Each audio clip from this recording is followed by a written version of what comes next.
Esta é a história do dia da Rádio Observador. Nas greves, como e quem decide os serviços mínimos?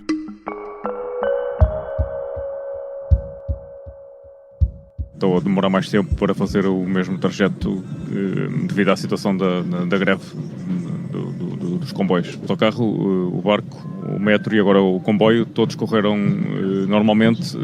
Agora a questão do comboio, devido à greve, está a demorar mais tempo. Tive que ficar ali na estação à espera cerca de uma hora. José Santos estava na estação do Cais de Sodré, em Lisboa, a 4 de janeiro deste ano, quando falou em direto para a Rádio Observador. Vinha do Barreiro e ainda faltava o comboio até Passo de Arcos. A 4 e 5 de janeiro houve greve dos maquinistas da CP e, nesse caso, foram decretados serviços mínimos. Em Campanhã, no Porto, nessa mesma manhã de 4 de janeiro, Arminda Marques, em declarações à jornalista Ana Catarina Peixoto, explicava que só queria ir para o trabalho. Tenho de ir mais cedo para apanhar o primeiro comboio. Costuma haver, vamos lá ver se vai vir ou não. Ainda não tem informação sobre... Ainda não tenho informação nenhuma. Só tenho, se não tiver este, só tenho à 1h30 da tarde. Em alguns casos de greve há serviços mínimos, noutros não. E nunca se entende bem porquê. Transportes, saúde, abastecimento de água, de energia, são alguns dos setores que podem ser sujeitos a serviços mínimos em caso de paralisação laboral. Como e quem toma a decisão de decretar serviços mínimos? E como funciona o processo? Vou conversar com Luís Gonçalves da Silva. É professor universitário, especialista em Direito Laboral e também desempenha o papel de árbitro em algumas destas decisões. Eu sou o Ricardo Conceição e esta é a história do dia.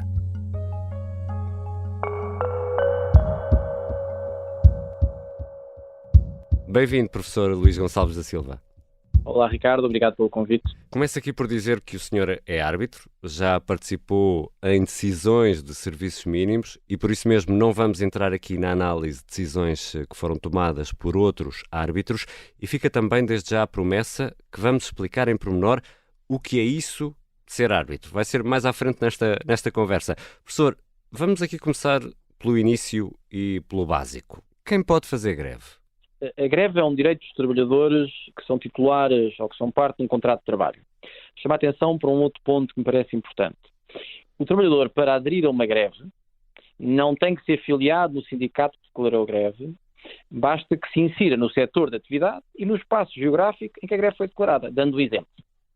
Se eu sou professor universitário e há uma greve declarada para os professores universitários, independentemente de ser filiado, eu posso aderir a esta greve. Agora, se houver uma greve de professores universitários apenas que foi declarada para o Norte, ora, eu dou aulas em Lisboa, naturalmente que não posso aderir a essa greve. E é uma decisão coletiva ou pode ser uma decisão individual? Em regra, em Portugal, eu diria que há um monopólio sindical na feitura das greves. Embora, portanto, em regra, o que acontece é o sindicato, uma Assembleia Geral desse sindicato e há uma deliberação em fazer greve. Isso depende depois dos estatutos de cada sindicato, mas em regra é esse o procedimento. O Código de Trabalho prevê também a possibilidade, não havendo determinadas percentagens de trabalhadores sindicalizados, de recorrer a uma Assembleia de Trabalhadores. Mas isso não tem nem tradição... Não tem expressão? Não tem. Na prática, aliás, como podemos ver, constatar... temos aqui um monopólio sindical em termos de greve. E quanto aos serviços mínimos, e vamos então entrar aqui no ponto da nossa conversa, os serviços mínimos podem ser decretados para qualquer setor de atividade? Os serviços mínimos visam a satisfação de necessidades sociais imprescindíveis. Portanto, a primeira questão é o que é que são, ou o que é que visa a satisfação de necessidades sociais. De uma forma assim relativamente clara, e sem preocupação de grande rigor jurídico, eu diria que tem a ver com a satisfação daquelas necessidades que não são adiáveis e que a não prestação delas causam danos dificilmente reparáveis. Por exemplo, no setor da saúde, uma operação. Por exemplo, no setor dos transportes, a impossibilidade de haver qualquer tipo de deslocação no território nacional. Portanto, estamos a falar em situações mais prementes e mais visíveis. O que é que o legislador fez? O legislador fez uma coisa que era a única que podia ter feito, que é recorreu a um conjunto de atividades, de setores de atividades, que considera estarem em causa ou que visam a satisfação de necessidades sociais imprescindíveis. Mas esse setor de atividade, essa lista, é uma lista aberta, é uma lista exemplificativa. E, portanto, como é evidente, não era pensável que o legislador tivesse a capacidade de fazer uma lista fechada, exaustiva, até por uma razão muito simples.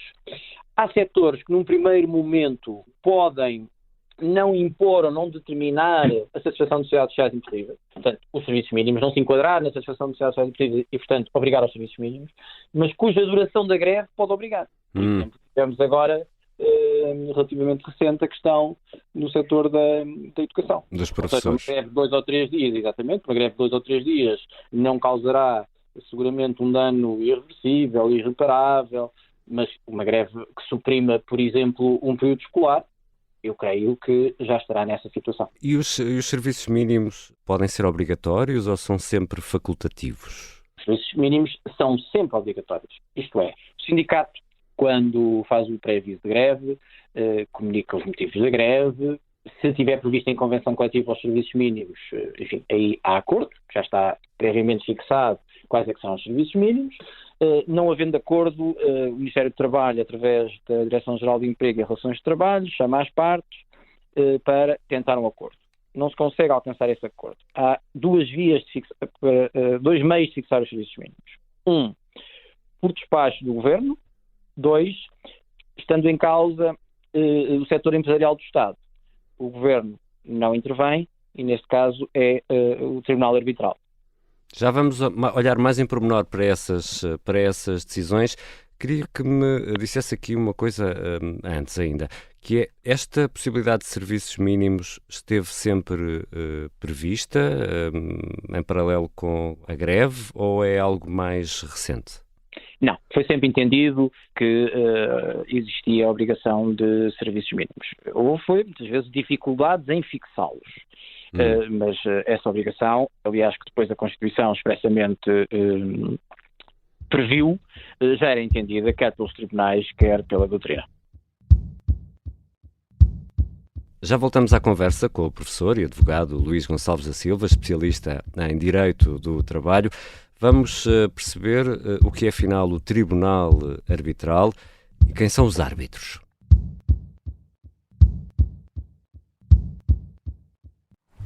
Vasco da Gama chegou à Índia em 1498. Pedro Álvares Cabral chegou ao Brasil em 1500. E Henrique Leitão chega à Academia Observador em 2023. Prepare-se para redescobrir os descobrimentos e a ciência portuguesa que os possibilitou.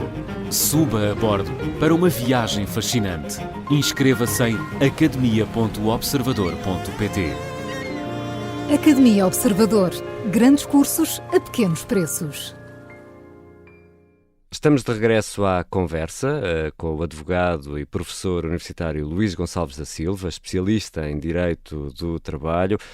Professor, falava há pouco das duas formas de decretar os serviços mínimos, ou pelo Governo ou pelo Tribunal Arbitral. Quando é uma decisão do Governo, não há nada a fazer? Não está de direito, há sempre alguma coisa. Há sempre uma hipótese de recurso. Exatamente. Há sempre a possibilidade de impugnar quer o despacho do Governo que fixa os serviços mínimos, recorrendo ao Tribunal, quer a decisão ou a deliberação do Tribunal Arbitral, também recorrendo ao Tribunal. Chama a atenção que, enquanto não houver intervenção de um Tribunal a suspender os efeitos, quer do despacho, quer da deliberação do Tribunal Arbitral, essa decisão, essa deliberação, é obrigatório. Antes de irmos ao Tribunal Arbitral, consegue dar-me um exemplo de um despacho ministerial para decretar serviços mínimos, num caso concreto? Já houve no caso dos transportes aéreos. Ainda há uns anos atrás houve uma empresa privada em que fez greve e o Governo entendeu que deveria intervir e, portanto, recorreu à figura do despacho para a fixação de serviços mínimos. E só para esclarecer aqui uma coisa, não confundir isto com a requisição civil, que é outra coisa. Exatamente, não tem nada a ver, são dois institutos completamente diferentes. Já agora, podemos explicar? A requisição civil, enfim, sem entrar agora em grandes querelas doutrinárias, a requisição civil no Código de Trabalho está expressamente prevista para a situação do incumprimento dos serviços mínimos, ou seja, os serviços mínimos foram decretados e há um incumprimento desses serviços mínimos e o Governo poderá recorrer à requisição civil.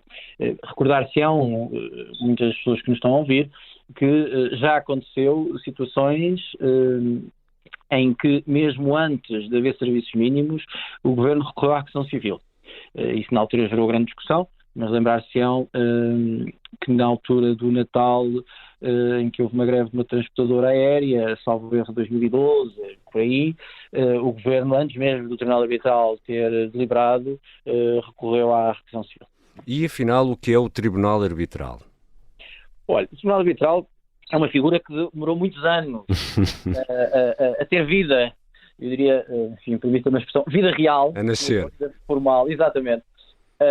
Teve muitos anos prevista na lei, dos anos 90, mas não tinha efetividade. E não tinha efetividade porquê? Por uma razão simples, não havia lista de árbitros, e portanto não havendo lista de árbitros, como as entidades em litígio ou em conflito não indicavam os árbitros, não era possível funcionar os árbitros. Em 2003 arranjou-se um mecanismo, enfim, diria que teve, e tem tido sucesso, em que são criadas 3 listas de árbitros. Uma lista de árbitros que são indicados pelos parceiros sociais da parte sindical, uma segunda lista de árbitros que são indicados pelos parceiros sociais da parte dos empregadores, e uma terceira lista de árbitros, os árbitros presidentes, que são indicados por uma comissão que é presidida pelo Presidente do Conselho Económico e Social, e depois tem 2 representantes das confederações sindicais e 2 das confederações de empregadores que têm assento na Comissão Permanente de Concertação Social. Portanto, eu diria que, em bom rigor, esta lista de árbitros acaba por resultar de um consenso, aliás, como ver, não tem havido dificuldades, dos diferentes parceiros sociais com a intervenção ou com a presidência do Presidente do SES. E estes árbitros são, como o senhor, especialistas em direito laboral? Creio que sim, e têm tido, até olhando para o número de impugnações e alguma conflitualidade relativamente às decisões, eu diria que tem tido até bastante sucesso e, portanto, a arbitragem tem funcionado. Evidentemente que há sempre críticas e haverá sempre em qualquer decisão humana. Claro. Mas tem tido sucesso e tem permitido, em regra, sem grandes dificuldades, o cumprimento dos serviços mínimos. Portanto, é evidente que o cumprimento dos serviços mínimos não é notícia. Exato. As pessoas têm apenas a noção quando surge a parte patológica, mas, em regra, esse problema tem sido bem resolvido. Vamos às decisões. Como é que são tomadas as decisões neste Tribunal Arbitral? São 3 árbitros. O árbitro presidente tem, aliás, uma incumbência que, se não houver maioria, será ele a decidir. Nas decisões que eu tenho participado, em regra, têm sido tomadas por unanimidade. Isto é, quer o árbitro que consta da lista dos árbitros trabalhadores, quer da lista dos árbitros empregadores, têm votado no mesmo sentido do que eu. Portanto, não se nota aí, muitas vezes as pessoas têm a ideia que é um árbitro que representa. Não, tenho assistido, tenho presenciado até uma certa distância e, portanto, uma capacidade analítica distante, independentemente das pré-compreensões que qualquer um de nós tem. Os árbitros ouvem as partes, pedem documentos se for necessário. O tempo é muito curto, em regra dependerá agora do timing, mas 48, 72 horas, mais, o que também não lhe vou dizer que não causa algumas dificuldades, principalmente quando estão em causa matérias muito técnicas. Provavelmente os árbitros, pelo menos eu falo por mim, não domino todos os setores de atividade, como é óbvio, longe disso, mas a capacidade de ouvir, de perceber, de aprender e também de alguma experiência tem-nos permitido ter, em regra, decisões que as partes acabam por acolher. Ou seja, deixe-me simplificar, um árbitro dos sindicatos, um árbitro dos patrões ou do Estado e um árbitro independente?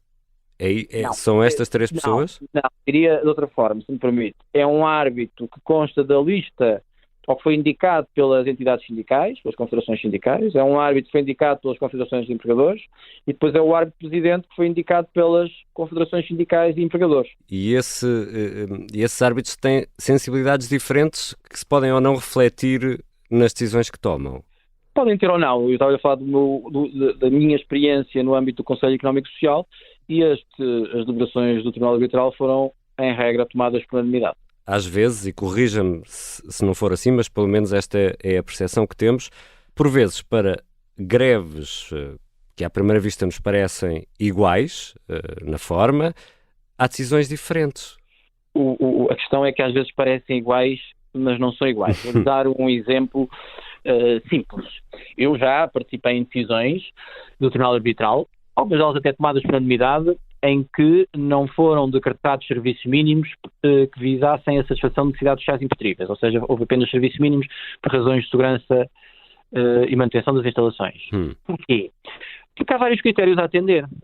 Se eu lhe der um exemplo de uma greve dos transportes X entre as 6 e as 10 da manhã, em que há transportes alternativos, em que não há outro tipo de greves na área dos setores na mesma data, em que estes transportes alternativos, naturalmente com mais dificuldade, com mais demora, enfim, muitas vezes onde apanhava precisa apanhar 2 ou 3 transportes, não geram a necessidade de serem decretados serviços mínimos. Portanto, isso pode perfeitamente acontecer e aconteceu várias vezes. Uma das perguntas, primeira, que é nos tribunais arbitrais é feita, pelo menos naqueles em que eu presido, é à Direção-Geral de Emprego e Relações de Trabalho um pedido de informação para saber se há outras greves naquele setor ou setores complementares marcadas para aquela data.